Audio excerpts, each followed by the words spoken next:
يعني انا لو فضلت مركز مع العربيه اللي قصادي دي هتلاقيني بمشي زيها بالظبط، حتى بميل زيها بالظبط. بس خرجت زيه من الحاره ودخلت تاني وراه، كل ده عشان انا ببص على فين؟ عليه هو. حرفيا هو لو دخل الشارع اللي جاي يمين انا ممكن امشي وراه اوصل لحد البيت. مع ان الدركسيون ثابت.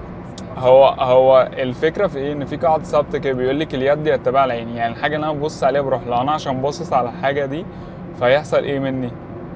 هروح وممكن اخبط فيها، ممكن اوصل لمرحله ان انا اخبط فيها. طبعا ممكن تخبط فيها وما تبقاش حاسس، ده بسبب ان انا فضلت مركز مع الايه؟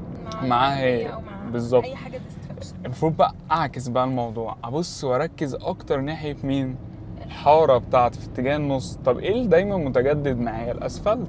يبقى لازم ابص على الاسفلت عشان هو مش هيخلص. طول ما انا ببص عليه طول ما هو بيتجدد، طول ما انا ببص للابعد. وكمان ميزه ان انا ببص على الاسفلت، عارفه ايه بقى؟ ان انا بلاحظ المطبات.